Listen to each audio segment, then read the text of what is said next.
Dando el viernes para ustedes, así que quedó muy bonito. Y miren, lo que les quiero mostrar es esto. ¿Ya? Yo estoy tratando de desplazar un poco lo que es la pared anterior del abdomen al lado derecho. Y fíjense lo que encontramos ahí. ¿Qué es eso? ¿Por qué no puedes prenderlo? Oh, ¿Alguien sabe? no es la... No. Sé que no han visto vísceras, pero sé que han estudiado igual un poco. A ver. ¿Se acuerdan del ligamento falciforme del hígado? Ya, ese ligamento es ese. Ligamento falciforme del hígado. Ese. Y ahí se ve cómo debería estar en el cuerpo, porque siempre lo han cortado. Porque para poder remover la pared anterior del abdomen o tú sacar el hígado tienes que cortarlo. ¿Ya? Entonces ahí está cómo debería estar. ¿No se puede ver la vesícula? Quizás sí, pero no quiero meterme para allá porque voy a romperlo. Y no quiero romperlo, todavía. Quería mostrárselo primero. ¿Y qué está acá entonces? Acá. Eso, voy. Ah, Más fuerte. Entonces mira, en realidad lo otro que podemos ver aquí es eso. ¿Alguien sabe qué podría ser eso? ¿Lo ven? ¿Ven que hay un engrosamiento ahí como redondito? ¿no sería el huraco? ¿No? El uraco viene abajo. No, sí viene el otro. ¿Qué sería esto? Porque el uraco, ¿qué era? ¿La vena umbilical? No, el uraco es un resto de intestino embrionario. Después están los pliegues umbilicales mediales, ¿se acuerdan? Sí. Pliegues, y si nosotros sacamos el peritoneo, ¿cómo se llaman? Ligamentos. Ligamentos umbilicales mediales. ¿Y qué va por ahí dentro? La ¿Arteria cuánto? arteria umbilical. Umbilical obliterada, ¿ya? Muy bien. Entonces, acá, lo que nosotros tenemos aquí es la vena umbilical, ¿ya? Obliterada, hace mucho tiempo. Y eso forma el ligamento redondo del hígado, ¿ya? Y ahí está. Justamente llegando donde está el ombligo, ¿se dan cuenta? El ombligo tiene una posición única y no variable, ¿no es cierto? ¿Dónde está? Eso lo vieron ahora, ¿no es cierto? ¿Qué tuvieron ahora, todo esto? L3, L4. L3, L4. Muy bien. Estuvimos viendo... ¿Décimo dermatoma? Pared. Sí, el décimo dermatoma coincide, muy bien. ¿Qué vieron ahora? Yo quiero más o menos enfocarme en eso. Pared. Pared, ya lo mismo que vimos la vez pasada, entonces. Ya. Voy a ver lo que se ve aquí en lo porque veo una mierda. Pero bueno. Entonces, lo que era el ligamento redondo del hígado, antiguamente era lo que era la vena umbilical, ¿no es cierto? Y después, si seguimos hacia más lateral, teníamos los pliegues umbilicales laterales. ¿Ah? ¿Cuál medial o lateral? No, estoy hablando del ligamento redondo del hígado. Esa era la vena. Las arterias, los ligamentos umbilicales mediales. Si nosotros eso es sin peritoneo, ¿ya? Porque si no es pliegue, cuando está con el peritoneo encima. Acá estamos con el peritoneo encima. Estaba tratando de buscar los pliegues, pero la verdad yo creo que donde está pequeñito que no se ve. Claro. Pero se supone que por ahí tendría que tener la arteria. Claro, por aquí debería estar la arteria, pero no la veo. Y como es gatito debería tener como la arteria, ¿no? Claro. Es que lo que pasa es que, a diferencia de la mayoría de las veces, en el cordón umbilical y en el pene tenemos algo bien distinto, que es una vena con dos arterias. No es como normalmente la arteria con sus dos venas, satélites. Por eso Acá es al acá revés. hay dos arterias y ahí hay... Exactamente, y una sola vena, que llegan así. Y ahí se van por el cordón umbilical y la vena viene de arriba, desde el hígado. ¿Por qué van a ir desde el hígado? ¿Por qué el hígado es tan grande acá en el feto? Porque si se dan cuenta, miren, llega el hipocondrio izquierdo. Y no es porque sea patología. Toda la sangre se drena ahí. Ya, más que eso es que aquí va a ser el principal centro hematopoyético fetal. Nosotros cuando ya nacemos y pasan los primeros meses de vida empezamos a tener la hematopoiesis ¿dónde? Lo van a ver el otro semestre, pero además alguien sabe. En la médula ósea, ¿no es cierto? De los huesos largos normalmente lo dicen, pero generalmente es de los huesos planos, como el esternón, la cresta ilíaca, etc. Entonces, por eso es tan grande. ¿Ya? Después el hígado, ¿qué va a hacer en la adultez?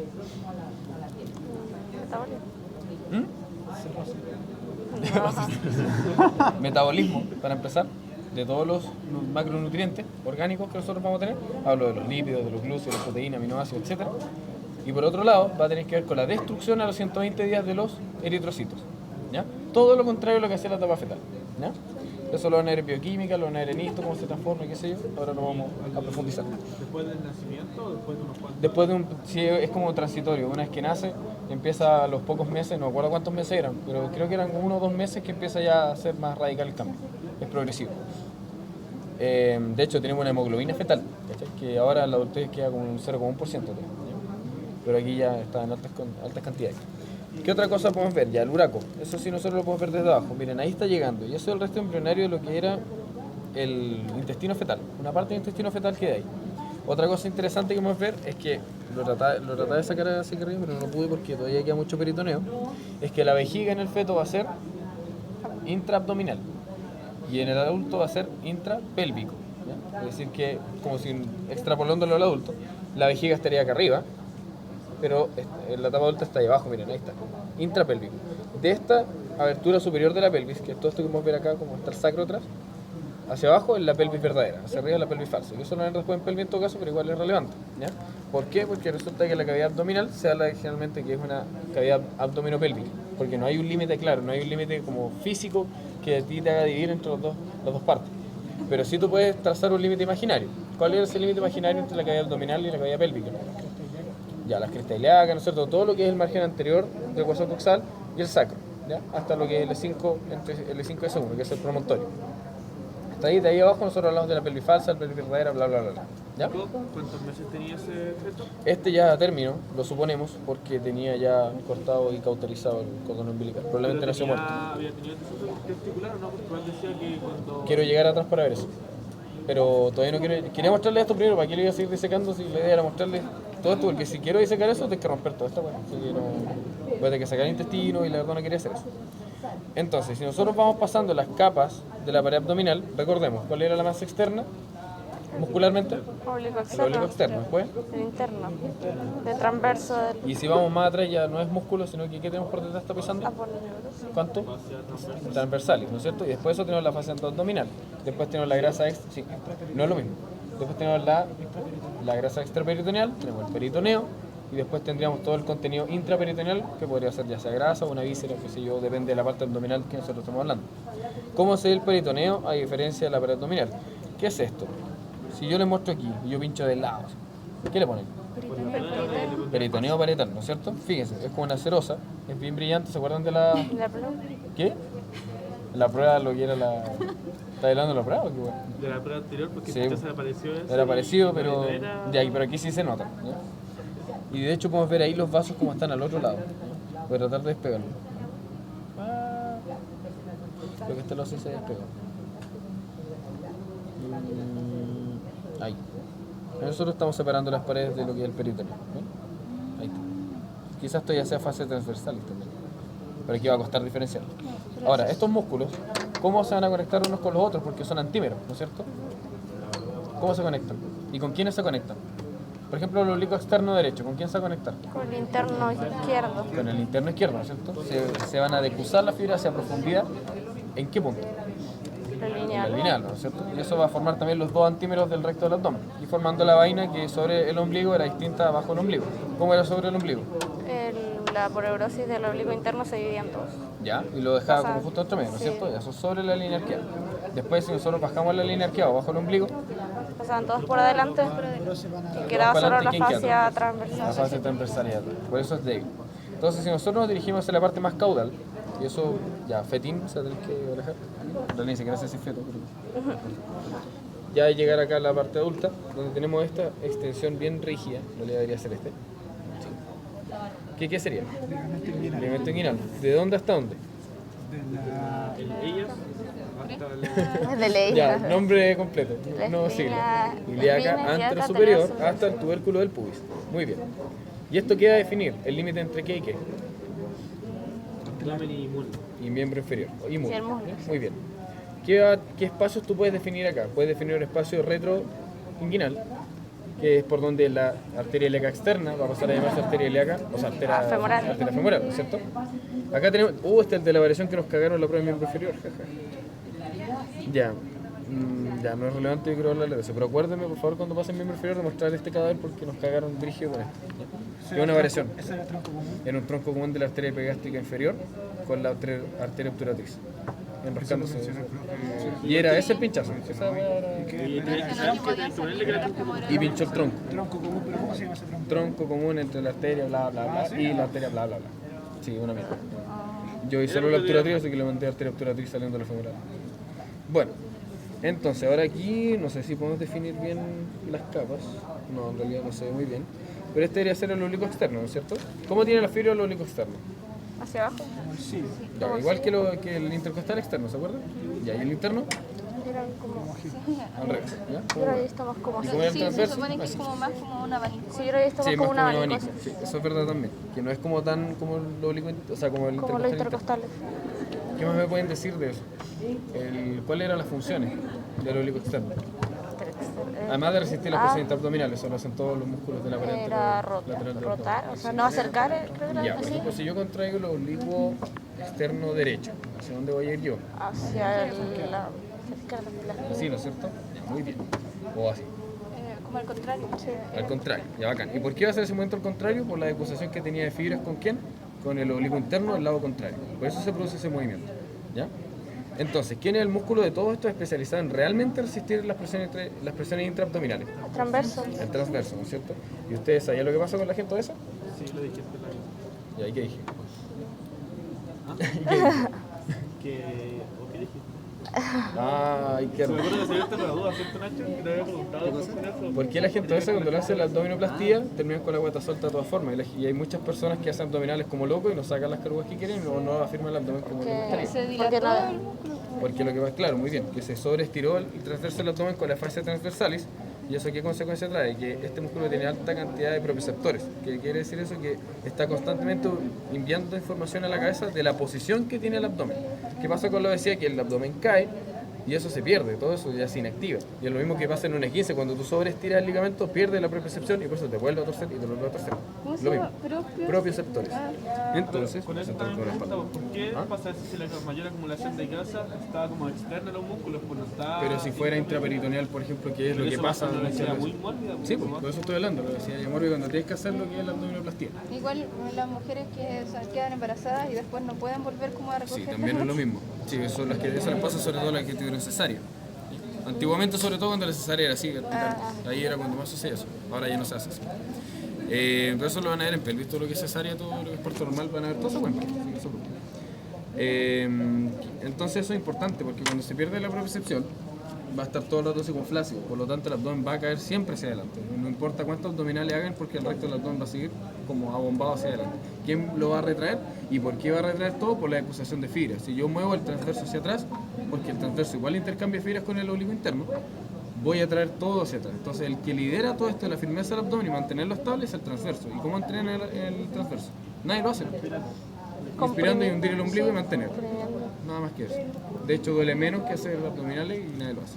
Y ahora, Entonces eso es una información interesante porque nunca te lo dicen, pero es importante. Así que ya saben todos para entrenar. ¿Qué más? Ya, si nosotros vamos hacia la parte más inferior, este ligamento inguinal se originaba de uno de los oblicuos. del ¿Cuál? externo. Del externo, un engrosamiento, ¿no es cierto? Ya, muy bien. Y va a formar también otro un conducto por dentro, o sea, conducto inguinal. Y ese conducto inguinal está justo entre el oblicuo externo y el oblicuo interno. Y también atraviesa parte del transverso por posterior Se y colapsa lateral. la respiración cuando se aumenta la presión. Se colapsa cuando aumenta la presión. Sí. Eso es importante también. Pero me refería a que ese conducto va a tener dos aberturas. Un anillo inguinal profundo y uno superficial. ¿Cómo lo diferenciamos? El profundo con quién va a estar en relación. ¿Y a dónde va a estar? ¿Más lateral? ¿Más superior? ¿Cómo? En el adulto más lateral. Sí. En el nacimiento era más lineal. Sí, es mucho más así porque la pelvis tiende a ser no inclinada. Cuando la pelvis se inclina por el hecho de que nosotros somos bípedos, que es como la gran cagada para el abdomen en ese sentido, de hecho muchos textos dicen que eso es una adaptación, todo eso de las hernias inguinales que van a ver después es por una mala adaptación de nuestro cuerpo a la bipedestación, ¿ya? Que es por la rotación de la pelvis hacia anterior. Entonces va a quedar ese espacio como débil, por así decirlo, ¿ya? Y ese conducto inguinal va a tener un contenido bien interesante. ¿Cuál va a ser? En los hombres. ¿Ya? Pero más abarcando todo eso tiene el cordón espermático. ¿Ya? El cordón espermático retiene todo eso. ¿Y en las mujeres? ¿Sí? El ligamento redondo de... Ligamento redondo no, súper bien. Eso es importante. Ahora, ¿qué otra cosa es importante decir de todo esto? Que esos anillos inguinales van a determinar en la clínica de qué tipo de hernia estamos hablando. Tenemos las hernias directas y las hernias indirectas. Y eso siempre es un cagazo, yo nunca lo aprendí, jamás, y lo pregunto.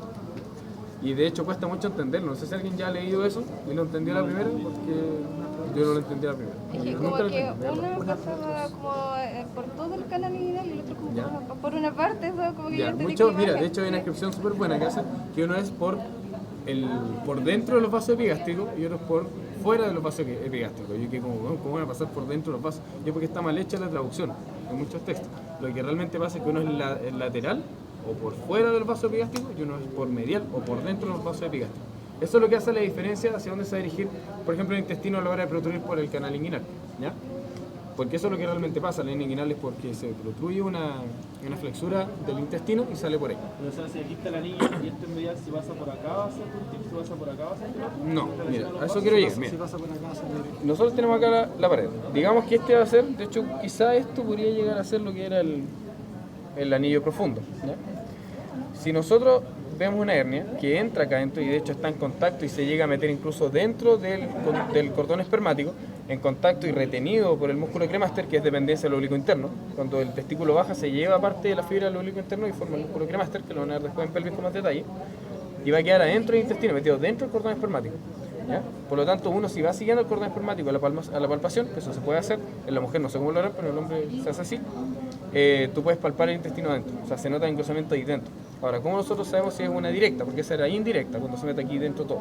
Es decir, pasa el anillo inguinal profundo y a veces superficial. Está metido dentro del canal inguinal. Eso es lo importante. Esa es indirecta. ¿Cuál es la hernia directa? La hernia directa es cuando es como rara, no sé por qué la posición directa en vez de, no sé, pues intrainguinal y extrainguinal, no sé, lo más fácil quizás. Pero la directa es cuando realmente se aprovecha una debilidad de la pared abdominal en la parte más medial, generalmente es más medial, claro, y empieza a echar todo hacia afuera. ¿Cachai? Esta parte más baja. Porque aquí esta parte queda como más membranosa. ¿Ya? Entonces ahí como sobre el ligamento inguinal empieza a proteger hacia acá. Y se notan esas hernias mucho más mediales. Sobre todo así como en relación con la sínfisis pubiana. Entonces eso a ti te permite discriminar. ¿Ya? Y la clínica en realidad es distinta. De hecho las que son indirectas tienden a ser más graves. Por el hecho de que quedan comprimidas dentro de los vasos del mismo intestino y a veces se puede llegar a necrosar. ¿Ya? Pero la indirecta puede llegar a meterse en el conducto. Se mete en el conducto. Lo hace, el conducto inguinal. En el conducto inguinal. Y va pero por en el- dentro del cordón espermático. Por dentro del cordón espermático. ¿Y ese es el funículo testicular que le El funículo va abajo. El funículo es como una clase como de ligamento que va agarrando hacia abajo a todo el testículo y que con la edad te empieza a arrastrar hacia abajo hacia la bolsa testicular. Ese es el funículo. No sé si alguien tiene lo de las hernias quedó claro. ¿Cuál era la diferencia? Entonces la mayoría de las hernias son directas, por ejemplo, en la parada que se pone débil, va a Claro, ser directa, sí. porque atraviesa la fibra. Y es súper penca rehabilitar eso. De hecho, salía que muy pocas personas logran rehabilitar bien luego de la cirugía. Y de hecho, la confirmación del diagnóstico de hernia inguinal directa o indirecta es al momento de la cirugía. No es como muy fácil hacerlo. No sé por qué. Pero eso Entonces, sale. la directa es por algo que una debilidad De la pared abdominal por posterior. Sí, O sea, no se mete al canal inguinal. En cambio, las que se meten al canal inguinal son las indirectas y esas se meten en relación con el conducto espermático. entonces es más probable que, por ejemplo, alguien que ha sufrido que ha ocurrido una abdominoplastía pueda después con el tiempo Claro, es quedar- súper probable. Sí, de hecho, esas son las personas que normalmente tienen esos problemas. Y las personas, de hecho, también que empujan mucho, las personas que, por ejemplo, después en el embarazo, por ejemplo, los levantadores de pesas, son todos los que tienen esos problemas. ¿Y quién se va a encargar también de aguantar todo esto? El diafragma pélvico, que eso lo van a ver en pelvis, porque él va a resistir las presiones intraabdominales. Entonces también va a acompañar de que la carga pueda aguantar hacia allá adentro y no se vaya la carga hacia acá afuera, que es donde es el lugar más fácil de llegar a perforar. Y después van a ver en pelvis que también hay un lugar muy débil por anterior, que también por ahí tienden a ver los famosos enteroceles, que son protrusiones del intestino allá abajo. ¿Ya? Uretroceles, vesicoceles, un montón de cuestiones. ¿Ya? Entonces eso es importante, porque nosotros podemos dividir el cuerpo en realidad como en dos cavidades, por así decirlo, en la parte más de este lado, porque nosotros tenemos la cavidad craneal, tenemos la cavidad torácica y la cavidad abdominopélvica. ¿Cómo dividimos nosotros entre la torácica y la abdominopélvica? Por el diafragma, ¿no es cierto? Y abajo, por el diafragma pélvico, nosotros terminamos la cavidad abdominopélvica abajo. Esos son los límites. ¿Ya? ¿Qué más? Otra cosa que tienen que estudiarse y que lamentablemente no me acuerdo todo, que el ligamento inguinal tiene otros ligamentos accesorios aquí y cruzamientos de fibra. Hay unas fibras intercrurales que son pinchables. De hecho, sabían, no sé si se acuerdan de eso, que las pincharon en un simulacro y cagamos todos porque y sí se veían. Que cuando las van a ver, cuando ustedes tengan acá más completa la pared abdominal, logren tener esta porción porque es donde el ligamento inguinal acá se inserta y tiene una fibra hacia acá, hacia esto. Porque llega la fibra y se abren hacia arriba. ¿Ah? supone que están El lacunar se ve acá como una clase como de esta. Como si llegara así. Imagínense que esta es la rama superior del pubis. Este es mi ligamento inguinal. ¿Se entiende? Esto que queda aquí como pliegue, por así decirlo, que queda como una lunita, ese es el ligamento lacunar. Así se ve, tal cual. Y el pectíneo está pegado al pecten del pubis. Yo no me acuerdo bien cómo se veía. Y esos son como de los que van junto con el Sí, todo eso tiene que ver como con este complejo de ligamentos de la región el inguinal. tendón conjunto ese que se llama os inguinal. La os inguinal, eso tampoco me acuerdo muy bien. No se me acuerdo mucho eso. De hecho, creo que nadie se acuerda. Ojalá alguien más se acuerde, que no acuerdo eso. Pero cuando van a ver las fibras intercrurales, van a ver, si nosotros tenemos este pedacito aquí, van a ver que una fibra del ligamento inguinal van a subir. Se va a llamar ligamento inguinal reflejo. Y van a subir y se van a cruzar con las siguientes, las que venían, continuaban de la aponeurosis del oblicuo externo. Eso le llamaba conjunto. Claro, ¿sí? Ah, ya. Entonces ese cruce de fibras son las fibras intercrurales. ¿Ya? Estaban como entre los pilares. Sí, eso igual es importante, que van a estar entre los pilares del conducto inguinal, que acá está destruido obviamente, porque el anillo superficial, inguinal superficial, tiene dos pilares, uno lateral y uno medial, que llegan acá a la parte del pubis. ¿Ya? Y eso, ¿dudas hasta acá? ¿No? Ya. ¿Qué más podemos ver acá? A ver, no sé, Nico, si por esto. ¿cómo podría pincharse el fonículo espermático? Y no les van a pinchar eso, porque eso es pélvico. No se preocupen mucho de todo lo que es testículo, el cordón espermático, como que estudiense cómo se forma, pero no se aprendan todo. Conducto deferente, por ejemplo, olvídalo. Uréteres, ya eso yo creo que sí. Uréteres sí. Pero después en pelvis van a retomar todo esto. Y de hecho, no se preocupen porque supone que el retroperitoneo lo van a evaluar en pelvis. Así que en teoría tampoco deberían preocuparse los riñones ni los uréteres. ¿Ya? Así que toda esa weá que vaya a ir hacia la pelvis, lo vamos a dejar para pelvis. Lo supone. Pregúntale igual al profe, pero así fue el año pasado, ¿no es cierto? Sí. Así fue. Más carga para el peor reparto de la historia. ¿Qué más? Ya, netamente ahora tengo que hablar de tu digestivo, yo creo. Ya. No sé, si quieren saber otra cosa, no sé. ¿Qué quieren? Claro, o no sé si algo no les quedó claro. Netamente hoy día venía a aclararle eso a la hernia porque nunca lo entendí y quería que lo entendiera. O sea que la hernia es como que empuja, ¿cierto? La hernia es como una O sea, propulsión de algo. La directa. La directa. La directa empuja la pared abdominal y tiende a protruir, como que dilata la aponeurosis. Dentro del canal espermático. Esa es la indirecta. La indirecta es cuando va por dentro del canal inguinal. No es lo mismo que el cordón espermático. El cordón es el contenido del canal inguinal. Ese como cordoncito que debería estar por aquí. No está. Pero debería estar aquí y lo cortamos. Y cuando es Aquí indirecto, está. Este es el cordón espermático. Ahí está. Y eso debería meterse ahí dentro del escroto. y cuando es indirecto, ¿hacia dónde lo empuja? Empieza a entrar hacia la bolsa testicular. Es un camino distinto. Este se protruye, realmente sale del abdomen y se empieza a dirigir hacia dentro de la bolsa testicular. No sé si llegan hasta ahí, pero van hacia allá. Y van dentro de esto. Entonces se le tiran por acá, mira. Porque acá nosotros vamos a tener lo que es el anillo, de hecho quizás eso sea los restos del anillo superficial, o sea, profundo. ¿Cachai? Y se metería como por acá el intestino, tal cual como está mi fibra, o sea, mi pinza. Y se mete dentro de esto. ¿Cachai? Esa es la indirecta. ¿Y cuál es la directa? La directa es como si nosotros tuviéramos acá la pared y esto empieza a empujar y sale como más medial. Porque esta parte igual es débil. ¿Ya? ¿Se entendió? Sobre el ligamento, sobre el ligamento Sí, inguinal. generalmente sobre. Porque si te ve abajo son las famosas hernias femorales, las que se van por el espacio retroinguinal, que salen hacia acá, que igual son bastante comunes. Suponen que el cordón espermático tiene los vasos. ¿Qué pasa? Sí, tienen los vasos testiculares, los vasos deferentes, para el conducto deferente, todas esas cosas. También no me acuerdo cómo se llaman los vasos, porque van para todas las capas. Ustedes van a ver después que esas telitas que se va abarcando la aponeurosis, las fibras musculares, que se va a ir llevando el cordón espermático a la hora de descender, va a formar todas las capas que va a tener la bolsa testicular, que son varias, no me acuerdo cuántas, pero es como 6. Y tienen que saberse todo el orden. ¿Ya? Entonces ahí después eso lo van a ver en pelvis, así que no se preocupen. No se metan ahí porque se van a complicar la vida. Antes de tiempo. Ya, ¿qué más? Podríamos hablarles de vasos, pero aquí no tengo la mejor muestra del universo. ¿Qué es esto? El pincho así. ¿Vesícula?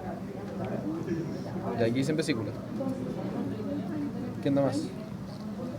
¿Todos dicen que es vesícula? Un pinchazo feo La cabeza del páncreas. es la cabeza del páncreas. Lo que queda del páncreas. Porque esta es la vesícula. Sí, una bolsa. Ahí está, así debería estar. Ahí. Se ve más como un saquito. Sí, sí es como un saquito. De hecho tiene un fondo, tiene un cuerpo y tiene un cuello. Y después eso en qué decanta? En el conducto cístico. ¿Ya? Y ese conducto cístico se une con el colédoco y forman el O sea, se une con el conducto hepático común y forma el coledo. ¿Ya? Dime. Ese coledo va a parar al páncreas, ¿no es cierto? Más que parar el páncreas, va a parar por posterior del páncreas y como por medial a lo que es el duodeno, y se van a juntar con el conducto hepático principal, o sea, pancreático principal. Y van a formar la ampolla hepatopancreática, y eso va a desembocar en lo que es la papila mayor del duodeno. No es como que entre el páncreas, que yo sepa no. Entonces, conducto cístico más el... Conducto cístico al conducto hepático común, porque hay uno derecho y uno izquierdo que se unen para formar el común, que van a ir de los lóbulos, derecho e izquierdo, se van a juntar, forman el hepático común, se une con el cístico y forma el colédoco. Se supone que eso llevan como la bilis y... Sí, la bilis y todas esas cosas que son parte, desecho de lo que era el metabolismo de quién, que se destruye acá. Sangre, lo es eritrocito. Ya. Cuando tú destruyes la hemoglobina salen los famosos grupos M, ya que son enzimas que van a actuar con la captación del oxígeno. Cuando tú los destruyes, sale la famosa bilirrubina. ¿Ya? Ese es el desecho, entonces los tira acá y le da el color a las heces. Esa es como la función. Se supone que ahí desemboca el conducto el colédoco en el duodeno. El duodeno es la papila mayor, junto al conducto pancreático principal. Se unen, forman la ampolla hepatopancreática y esa desemboca propiamente tal en la papila, como más específicamente. La unión de la bilis con el jugo pancreático. Ahí en la ampolla. ¿Y ahí eso qué? ¿Para qué sirve? Mira, la función de la bilis es darle el color a las heces y desechar de una puta vez todas esas cosas que tenían los restos de los eritrocitos. Y lo que es el conducto, el fluido pancreático en sí, eso tiene las lipasas pancreáticas y la amilasa pancreática, que son cosas para metabolizar todo lo que es el almidón, los ácidos grasos, porque aquí se va a llevar a cabo la emulsión de los lípidos, que es cuando tú lo empezás a cortar, porque tú no podés llevar los tremendos lípidos gigantes que vas a dejar la caga. Entonces por eso los tienes que ir acortando desde ya y después se vuelven a cortar. Pero el primer recorte que tú le pegas es con esa enzima del páncreas. La función exocrina del páncreas, porque la endocrina, acuérdense que eran los islotes, qué sé yo, hormonas, bla, bla, bla. A veces pueden encontrar islotes en los testículos. Hay variaciones anatómicas donde pueden encontrar islotes de Langerhans en los testículos, lo cual explicaría que hay personas que vienen como predestinadas a tener hepatitis tipo 2, o sea, diabetes tipo 2, y no les pasa nada. Entonces creen que podría atribuirse a que tienen islotes de Langerhans accesorios que no se destruyen. ¿Se entiende? ¿Qué más? Uno podría saber, por ejemplo, si tiene el músculo piramidal, Se supone que solo un 20% de la población no lo tiene. Entonces, en teoría, lo más probable es que sí lo tenga. Y lo que hace es tensar la línea alta, no es como gran función. Se supone que si no lo tienen no causa mayores problemas. ¿Ya? Pero sí causa problemas para cirugía porque lo ocupan para guiarse para lograr hacer incisión abdominal, para abrir la vaina del recto. Acuérdense que el piramidal va dentro de la vaina. ¿Ya? Lo acompañan. La línea alba es una formación del músculo recto. Es como es el punto donde se deposan todas las fibras del oblicuo. ¿Te acuerdas cuando pasaban el oblicuo externo derecho y se unía con el oblicuo interno izquierdo? Todas esas deposiciones y cruces de fibra para todos lados, es ahí, en la línea alba. Por eso se ve como más densa y más blanquita. No es como una línea alba que así parada. Sí, no es tan perfecta. No es tan perfecta. De hecho, normalmente también todas estas formaciones musculares, las taluginas, por así decirlo, también a veces tienden a estar una más arriba que la otra. Es normal. Se supone que es dura, es como una poneurosis, entonces debería ser como... Claro, es dura, sí, es dura. ¿Cómo se Y es bien gruesa. hacen, por ejemplo, para poder llegar a la cavidad abdominal, las incisiones serían, si se hacen, por ejemplo, a favor del oblicuo Siempre se hacen a favor de las fibras. Sí, pero abajo hay fibras entrecruzadas. Sí, empiezan a hacer cuadraditos. ¿Sí? De hecho, en la disección, cuando tú haces disección de todo esto, te hacen ir en cuadraditos. Como que sacas cuadradito y cuadradito.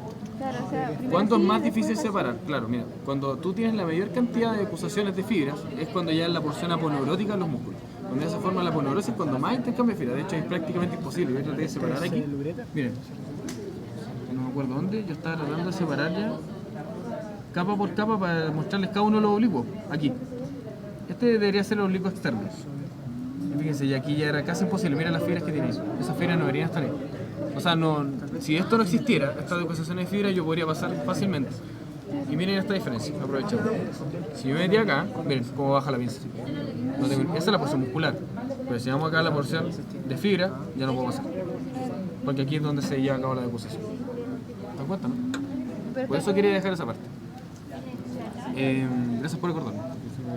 en un edificio Eso es lo que es pared anterolateral, ¿quedó claro? Y el anillo, bla bla bla, todo eso.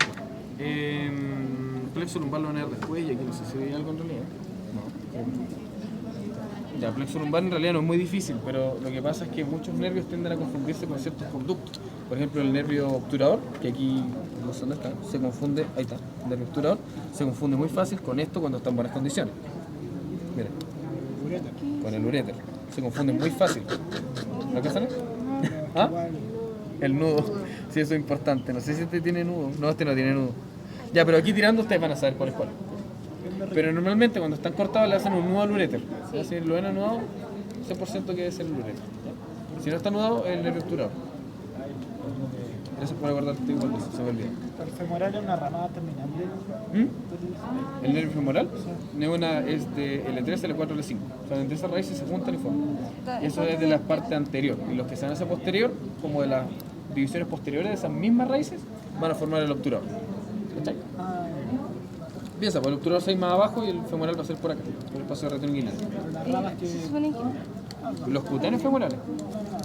No, que yo quería preguntar de las arterias, que la ilíaca. Ya bien. El profe nombró la circunfleja ilíaca superficial. Y la profunda. Como por aquí, Ya y la bien. profunda como que iría por acá. Sí, miren, lo que pasa aquí es que tenemos dos formas de... Hay una mnemotecnia para ver de dónde viene cada una. Si termina en al, es de la femor al, ¿ya?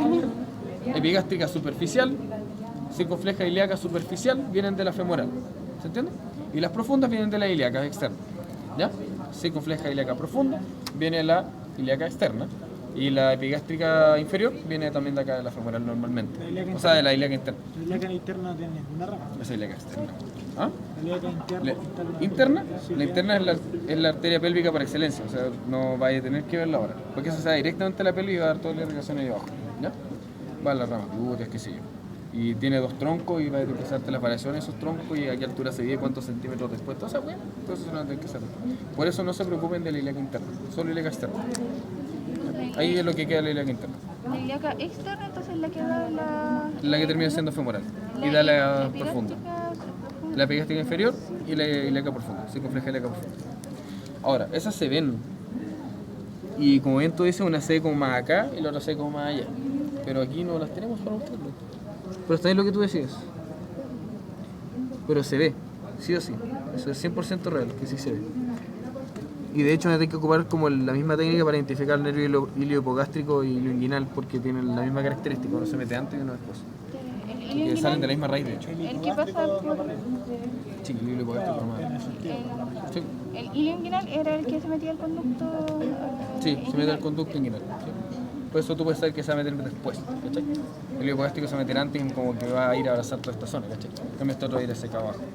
¿Entendí? Entonces ahí lo van a ver en todo caso, así que no se preocupen. Igual, es que yo había visto en tu Power como, y había leído en el MOOC que hablaba como de que la inervación de acá era como diferente en cuanto a sensibilidad, como que por ejemplo a uno le dolía como el brazo, el cuello, algo así. Sí, Y dolían sí, eso es importante. ¿Y por qué? Porque el vago, ¿se acuerdan hasta dónde llega la inervación vagal? con ¿Hasta dónde es la última fibra que llega al vago? ángulos plécnicos del colon, creo. ¿Cuánto? El ángulo esplécnico del colon, había dicho. Sí, está bien, el ángulo esplénico o la flexura cólica izquierda, como le quieran llamar. Hasta ahí va a llegar el vago. Después, ¿quién toma ahí la inervación parasimpática? Algo de la sacra. ¿Ya? Los nervios esplánicos pélvicos, ¿ya? Formando los plexos hipogástricos, todas esas cosas que le van a dar en pelvis después. Ellos se encargan de la inervación parasimpática desde la flexura cólica izquierda para abajo. Es decir, colon descendente, sigmoide, recto, alto. Eso es importante igual, por eso es que la clínica también es distinta. ¿Mm? No, eso es pelvis. Con los sigmoides el último que tienen que ver, recto ya es pelvis. Lo van a ver y van a ver que ya no es recto y qué sé yo. ¿Hay cambio? ¿Va a haber cambio? ¿Va a haber cambio? Claro, el otro día me sacaron hablando, bueno, y no había cambio. No sé qué mierda decir. Oye, Nico, esto de aquí... Quizás sea como... Quizás es peritoneo, sí. Sí, es peritoneo. Eso es parietal. Porque como que brilla peritoneo parietal, sí. El peritoneo visceral, ¿cuándo lo vamos a ver? Aquí. Cuando yo... Exacto, ahí, que está pegado a la víscera. ¿Cachai? Porque aquí viene el peritoneo parietal, se desdobla, rodea el intestino y cuando va rodeando el intestino formando los mesos, que en este caso es el mesenterio, cuando lo está rodeando y forma la parte visceral. Que es como lo mismo que pasaba en el hilio pulmonar, ¿se acuerdan? Que como que llegaba la pleura parietal y se metía haciendo en la misma. Solo que aquí lo hace en la víscera. Aquí se refiere porque dicen, por ejemplo, que está la cavidad del Cavidad peritoneal. Ah, sí, cavidad peritoneal. Se supone que ahí están ubicadas las vísceras. ¿O no? No, ahí hay líquido. La cavidad peritoneal es una cavidad virtual donde va a estar metida dentro líquido, igual que la cavidad pleural. ¿Te acuerdas que entre la visceral y la parietal? Lo mismo. Acuérdate, los órganos están dentro del globo, están como cubiertos por el globo, excepto el ovario. El ovario, claro, tendría Y contacto el ovario con su está superficie periferal. adentro, está justo adentro, sí, está Sí. con el líquido, con todo. El ovario sí. Digo, algunas regiones del peritoneo, como las fosas inguinales. Ah, ya, la fosa inguinal es cuando nosotros vemos la pared anterior del abdomen por posterior. Como tú meterte adentro, así como si tú siendo el intestino mirando por frente. Vamos a tener ¿cuántos ligamentos? Uno mediano, dos mediales, dos laterales. Y esa es la forma de las fosas. Cuando llegan abajo, ahí forman las fosas inguinales. Entonces vamos a tener 4 fosas inguinales. Vamos a tener primero el ligamento inguinal mediano, que era antiguamente el uraco, ¿no es cierto? Y ese es donde se insertará abajo. Porque arriba con el ombligo. Y abajo con el vértice, con el vértice de la vejiga. Ahí llega el uraco, ¿ya? ¿Por qué llega a la vejiga? ¿No nos han preguntado? Si era como el conducto digestivo. Cuando nosotros los embriones no teníamos una parte digestiva y una parte urinaria por separado, sino que nosotros teníamos cloaca, que es orinar y defecar por el mismo conducto. Las gallinas no mean las gallinas, tienen cloaca, así que como que cagamean. Eso es lo que hacen. Entonces por eso el uraco llega hasta la vejiga, ¿ya? Después tenemos ligamentos umbilicales, mediales, que es por donde iban los vasos, las arterias umbilicales, o literadas. ¿Cuál era la parte permeable de las arterias umbilicales? La que va a irrigar a la vejiga. Se me equivoco, eran las ramas vesicales superiores. Al inicio de la Sí, la parte inicial, después son literas, ¿ya? Y forman los ligamentos. Y eso va a llegar igual hasta el ombligo. Y si nos vamos hacia más lateral, tenemos los pliegues umbilicales laterales, y aquí van los vasos epigástricos inferiores. Muy bien. Y esos sí están permeables, porque esos se van a estomosar arriba ¿con quién? Con los epigástricos superiores, que ¿de dónde venían? De la arteria torácica interna. ¿Ven? Y ahí es cuando se forma toda la irrigación de la parte más anterior. De hecho, esas arterias son las que van a irrigar el recto del abdomen propiamente tal. ¿Ya? ¿De qué me estás hablando? El ligamento. Todo lo que es esplácnico es de las vísceras. Tiene que ver, de hecho, no sé si es porque llega a las vísceras o porque hace eso de que la neurona no hace sinapsis ahí, sino que va a hacer sinapsis en los prevertebrales. No me acuerdo si. Es que entérico no sé si es lo mismo. Entérico tiene que ver con el tubo digestivo. Por ejemplo, el plexo miantérico de Auerbach y toda esa weá la van a ver en esto, y eso como que tiene que ver netamente con la conformación del intestino. O más bien, sí, el intestino en realidad. Entérico se atribuye al intestino. ¿El ligamento mediano suspende la vejiga o como que la... Como que la firma con la pared anterior, el vértice con la pared anterior, el abdomen para arriba, la mantiene en su posición, porque aquí debería estar bien. De hecho, aquí queda un resto de él. Ahí. Esto es el uraco, lo que queda. Claro. Y eso va pegadito por atrás.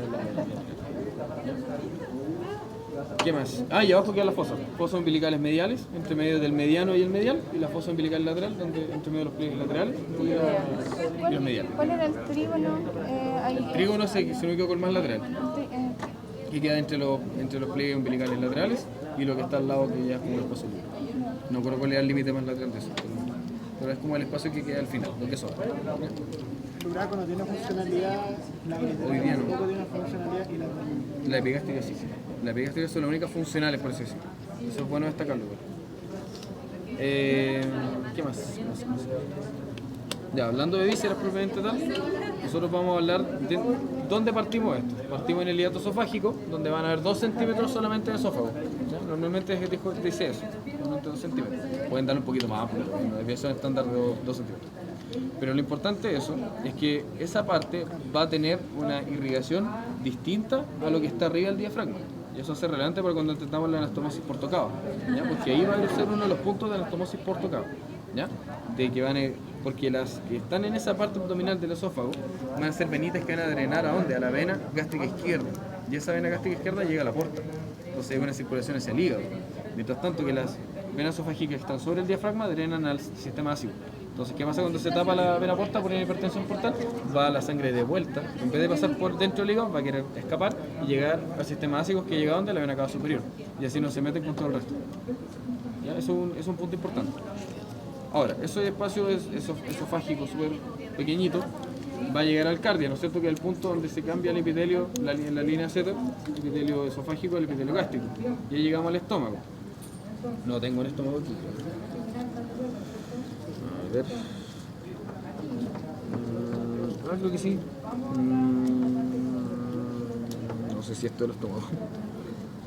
Antes habían vasos. Habían 2 cables con vasos. Y no sé qué pasó con eso. Creo que este es el estómago, pero no estoy seguro. Muy mal.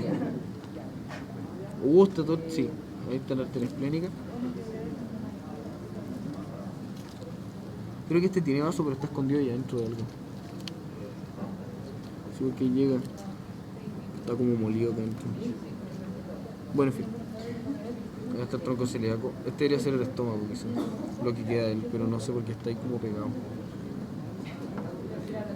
Sí, esplénica, gástrica izquierda. ¿Alguien puede traer un estómago? No sé si hay estómago por abajo. Ya voy a dejar el estómago. Voy a dejar el chiqui baby para que lo revise. El que se lo petea lo mato. No, permiso.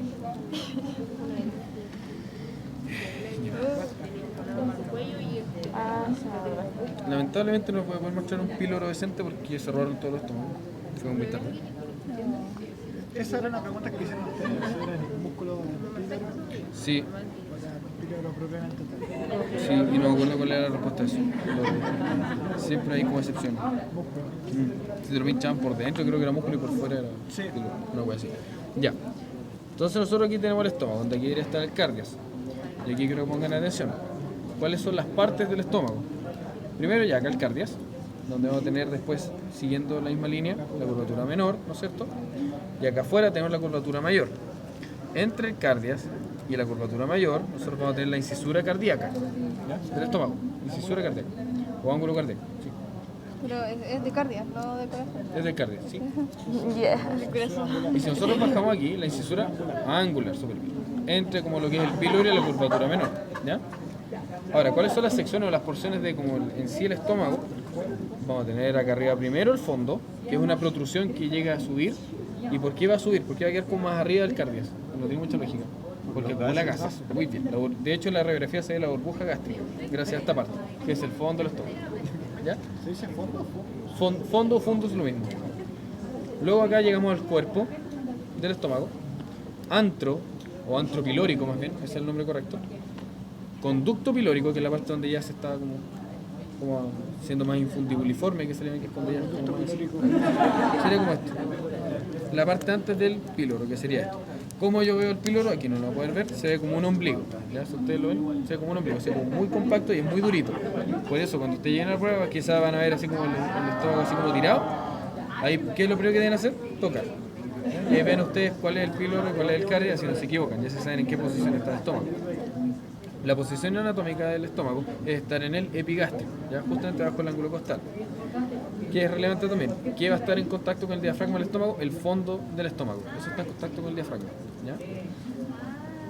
¿Qué más? La regulación del paso del bolo alimenticio hacia el estómago no es muy regulada. ¿Qué si es regulado? El paso del quimo, ya que va a estar acá adentro, hacia el duodeno, eso sí es regulado. Muy bien regulado, como un goteo casi. ¿Gracias a quién? Al píloro. Porque el cardia en realidad no sirve para eso, ¿ya? ¿Quién le ayuda al cardia? Porque es un esfínter prácticamente inútil, no contrae casi nada. Por eso mucha gente padece de reflujo, por lo mismo. Sino que también lo ayuda el mismo hiato esofágico. La misma fibra del diafragma tienden como a apoyar un poco, a regular el paso hacia abajo, ¿ya? Por eso cuando ustedes se sienten como atorados, como que les cuesta respirar. Están como atorados cuando comen mucho, muy rápido, por eso. Porque se les acumula mucho. Entonces, ¿estamos claros con eso? Ya, ¿cuáles son las relaciones de cada una de las partes? Ya les dije, acá al fondo del estómago va a tener relación bien por arriba con el diafragma y estrechamente acá va a haber como una lapita, así como una lapita muy negra y fea. Como una ostra que se la está pegando al estómago en el fondo, que es el vaso, ¿ya? Y el vaso se ve muy negro, como una cosita así, muy negro. Y de hecho el vaso va a compartir irrigación con el fondo del estómago. La arteria esplénica, que es la rama más grande del tronco celíaco, que le va a dar la irrigación al vaso, va a devolver una arteria, va a ser como una arteria más recurrente, que van a estar llegando al fondo del estómago, ¿ya? No, arterias gástricas cortas. ¿Sí? La arteria esplénica es la que da las arterias gástricas cortas acá arriba que irrigan el fondo del estómago. Mientras tanto, que acá la curvatura menor que vamos a tener en contacto, el aumento menor. El aumento menor, ¿qué características tenía? Es que está compuesto de 2 ligamentos. ¿Cuáles ligamentos eran? Ligamento gástrico, Hepatogástrico y el hepatoduodenal. Uno de esos es tremendamente importante, que es el hepatoduodenal. ¿Por qué es más importante? Pasa la triada portal. Pasa la triada. Muy bien, porque por dentro, si nosotros lo abrimos, vemos la triada portal, ¿Qué otra cosa importante tenemos? Que esta parte de la curvatura menor va a ser irrigada por una arteria distinta a la curvatura mayor, que es la arteria gástrica izquierda, que irónicamente va a estar al lado derecho, porque la curvatura menor da al lado derecho. Y la gástrica derecha va a estar en la curvatura mayor. ¿Qué vamos a tener en contacto con la curvatura mayor? El aumento mayor. Muy bien. Eso es importante. Y la cara anterior del estómago va a estar descubierta, ¿ya? No va a tener como los aumentos cubriendo, ¿ya? Práctica como desnudo. ¿Qué otra cosa importante? Este aumento menor, si nosotros lo levantamos, nos vamos a dar cuenta que está formando una pared anterior de una cavidad, de un espacio que se llama la bolsa aumental, que es donde los cirujanos, no sé para qué, pero pueden meter 2 dedos incluso ahí atrás, ¿ya? Y también sirve para acumulación de secreción.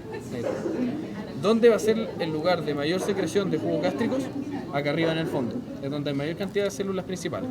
¿Por qué? Porque así nosotros abarcamos mayor superficie, haciendo que escurra el jugo. ¿Se entiende? Desde acá arriba. El estómago puede hacer movimientos peristálticos porque tiene fibras en 3 direcciones, ¿no es cierto? Tenemos primero unas fibras que eran longitudinales, circulares y finalmente oblicuas. Por eso hace movimientos como de forma tan especial, ¿ya? Si nosotros vemos la configuración interna del estómago, esto no sé si lo he preguntado alguna vez, pero estos pliegues tienen nombre. Nosotros nunca lo vimos en realidad, pero por si acaso tienen nombre. ¿Y por qué van a estar estos pliegues? Por aumentar la superficie de contacto para la digestión. Y entonces la irrigación del estómago se da por 3 arterias: gástrica izquierda, gástrica derecha y por la esplénica mediante la arteria gástrica corta. ¿Ya? Eso es importante, tiene triple irrigación. ¿Quedó claro? Muy bien. ¿El vaso estaba irrigado por la esplénica? Por la esplénica y hay unas arterias pequeñitas que se van hacia el fondo, que son las arterias gástricas cortas. ¿Son arterias o son ramas? Son arterias. También la gástrica corta irriga el vaso. No, las gástricas cortas no irrigan al vaso. La esplénica en sí.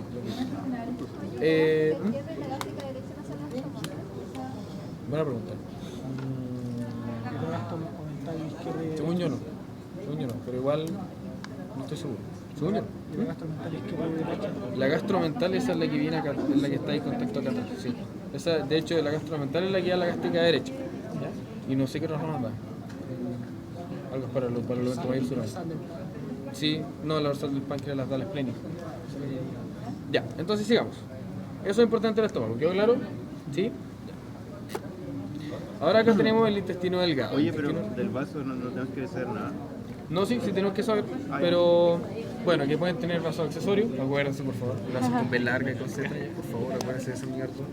Podemos tener en distintas partes, ¿ya? Por eso cuando usted hace la esplenectomía tiene que tener cuidado de que no haya en otra parte, porque si no ese otro órgano va a hipertrofiarse y va a quedar la misma cagada que es en otro lado, quizás más crucial, obstruyendo quizás estructuras más graves, ¿ya? Por eso es importante. ¿Por qué se hipertrofia el vaso? ¿El vaso qué órgano es? ¿Qué tipo de órgano es? No digestivo. El linfoide, ¿no es cierto? Por lo tanto ahí es donde se va a llevar la mayor cantidad de la batalla inmunológica, ¿ya? Es donde se va a llevar a cabo en mayor cantidad. Y además ahí van a madurar los linfocitos B, por eso son linfocitos B. Los linfocitos T van al timo. Eso es importante. Y los linfocitos B, ¿qué se especializan en ellos? En hacer la memoria inmunológica, principalmente. ¿Qué más? Ya, ahora sí, llegando al intestino delgado, nosotros tenemos la primera porción que era justamente después del píloro. Justamente después del píloro, nosotros teníamos al tiro lo que era el duodeno. El duodeno tiene 4 porciones y mide alrededor de 25 centímetros. Y tiene una concavidad hacia la izquierda, a diferencia del estómago que tiene concavidad hacia la derecha. Eso es importante. Porque es así. Aquí está el estómago hacia la derecha y el duodeno hacia la izquierda. Tenemos 2 curvas bien marcadas. Este duodeno va a tener 4 porciones que tienen distintas características. La primera porción, que es la porción superior, le llama así, es como bien horizontal, intenta como subir un poco y forma lo que es la ampolla duodenal, porque es donde como que se acumula desde el directo paso desde el píloro del bolo alimenticio hacia abajo, en realidad ya el quimo, ¿ya? Hasta ahí. Por eso se ensancha. La ampolla duodenal, esta es la porción superior o la primera porción del duodeno. Si nosotros seguimos, vamos a tener una porción que es justamente la C, y que es la porción, si no me equivoco, la más larga, que es la porción descendente. Segunda porción. Tercera porción, horizontal. Y la última porción, ascendente. Hace esto. Y vuelve a subir. ¿Por qué vuelve a subir? Porque ahí es donde va a estar la unión duodeno-yeyunal gracias al músculo suspensorio del duodeno. Que son fibras mezcladas entre el diafragma, que tiene una fibra, y fibras lisas del mismo duodeno. ¿ya? Y por eso tiene como una cierta como función regulatoria también del paso. Es como un asa, ¿no es cierto? Como una Sí, máquina. la flexura duodeno y yeyuno. Sí, sí. Y ahí entonces nosotros hablamos de yeyuno. ¿Qué otra cosa importante? Este duodeno, no lo recuerdo bien, pero tiene, si no me equivoco, eran 2 porciones que tenían como, que eran peritonizadas y otras eran secundariamente retroperitoneales. Ya las otras dos. No me acuerdo cuál era cuál. Si no me equivoco, la porción descendente era secundariamente retroperitoneal. Bueno, ahí eso búscalo porque no me acuerdo. Y las medidas específicas tampoco me acuerdo. ¿Ya? Pero tienen que saberse, sí o sí. Ahora, ¿qué otra cosa importante? Que este sector de aquí va a tener una irrigación bien compleja. ¿Por qué? ¿Cuál es la relación más importante del duodeno? Va a tener dos principalmente, pero en estrecha relación va a estar así. Esto, espérate. Acá teníamos eso, de hecho. No tenía así.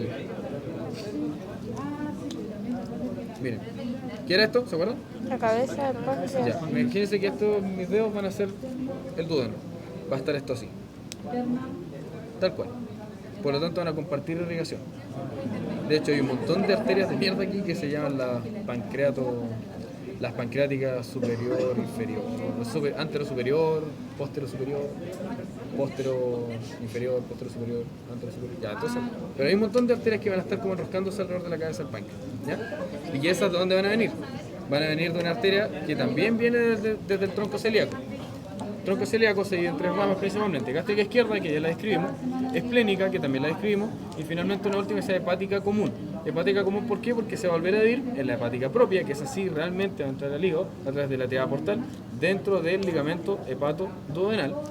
Y la otra es la gastroduodenal, muy bien, que esa es la que realmente va a ser la principal que va a irrigar a toda esta zona. Y también va a irrigar a la cabeza del páncreas. ¿Quién irriga a la cola del páncreas? Cuerpo y cola. Porque el páncreas va a tener la cabeza con un proceso unciforme, que aquí no sé cuál es, que es como una parte, como un ganchito que tiene como centro. Va a tener el cuerpo y la cola es la última parte al final. Esas dos últimas partes están irrigadas de forma distinta, que es por la arteria esplénica, mediante la arteria dorsal del páncreas, como decía bien el compañero. Entonces va a ir tirando varias ramas. Va a ir la esplénica como apoyada encima de como todo lo que es el cuerpo y la cola, dando un montón de ramitas. ¿Ya?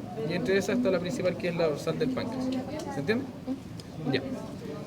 Eso es importante. Además, ¿qué otra cosa importante? Es que acá el páncreas va a estar desembocando su sustancia. El duodeno tiene una función más que de absorción, va a ser de terminar la digestión. Porque la digestión partía ¿dónde? En el estómago. Y terminaba el duodeno. Y después la absorción sigue en el yeyuno ilium propiamente tal. ¿Ya? Y en todo el colon. ¿Cuáles son las arterias del páncreas? O sea, del cuerpo y la cola del páncreas. La esplénica, la arteria dorsal del páncreas, que es rama de la esplénica. ¿Qué iba a decir? Ah, ya. Entonces, ¿el tronco celíaco quedó claro? Ya. Después vamos a hacer como un resumen de esa arteria, porque es un resumen bien bueno que hace referencia a la embriología, y ahí se determina por qué está determinada y está ordenada de cierta forma las 3 arterias principales de las vísceras, que sería el tronco celíaco, mesentérica superior y mesentérica inferior. ¿Ya? El orden y los límites hasta donde irriga. ¿Ya? Entonces, aquí seguimos. El duodeno, entonces, ¿hasta dónde llegaba? Hasta la flexura duodeno-yeyunal, que era cuando subía y había un musculito que se llama músculo suspensor del duodeno, o en clínica llamado ligamento de Treitz, así se llama, T-R-E-I-Z, TZ. ¿Ya? ¿Qué más? Ya, después eso seguimos al yeyuno. El yeyuno, en realidad, con el duodeno se encarga de absorber todas las, así derechamente, las moléculas más grandes, las moléculas orgánicas, ya sea los glúcidos, los lípidos, las proteínas, aminoácidos, bla, bla, bla.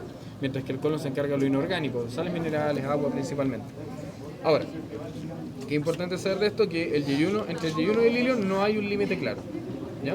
Sino que va a ser simplemente una como distribución específica. Solamente hay formas de identificarlo por la conformación arterial que tiene, ¿ya? Que uno va a tener las arcadas arteriales más largas y otro va a tener más pequeñas. Esa es como una diferencia. Pero en sí, lo que uno tiene que saber es que en el cuadrante, ¿se acuerdan de los cuadrantes, no? Nosotros hacemos cuadrante. Cuadrante superior izquierdo, yeyuno. Cuadrante inferior derecho, ilion. ¿Por qué quiero que se acuerden que el inferior derecho era el ilion? Porque aquí va a estar la unión ileocecal, ¿ya? Y justo en la unión ileocecal está el ciego, y en el ciego está el apéndice. Por eso cuando tenía apendicitis, fosa ilíaca derecha. Eso se lo de esa forma y se van a acordar, ¿ya? ¿El cuadrante es superior izquierdo? Superior izquierdo es el yeyuno. Inferior Cuadrante derecho inferior es el derecho. ilion. Hay una estructura que se llama ilion, no ilion. El ilion es el hueso coxal. Ilion, pubis, isquio. ¿Qué más? Ya. Eso es importante también. Entonces, cuando llega esta unión ileocecal, que va a ser acá en la fosa ilíaca derecha, vamos a tener esta estructura, que es el comienzo del intestino grueso. Déjame llegar. Voy a tratar de ordenarlo como debería estar, porque este me da para eso. Ya, esto es... ¿Qué debería ser esto? No. ¿Qué es esto? Ilio. Este es ilio. Ya, muy bien. Entonces va a estar ahí con enroscado, bla, bla, bla. Esto va a estar ahí metido adentro. Se llama Ahí, unión fósiles, ilio-secal. ilio secal. Sí. Esto va a ir para acá. Esto para acá. Para allá. Ah, sí va a estar. Algo interesante que tienen que ver igual son las relaciones del colon. El colon como que va a ir envolviendo al intestino delgado, como que le va a crear unos márgenes, unos límites por los lados, lo va a enmarcar literalmente, ¿ya? Entonces, aquí llegamos con el ilio, donde va a estar la unión ileocecal, y qué característica tiene, que tiene una válvula, pues se supone que esa válvula como que no sirve en realidad, como que es como casi vestigial. Y es la valva o válvula ileocecal, ¿ya? Que no sé si se ve, quizá podríamos verlo.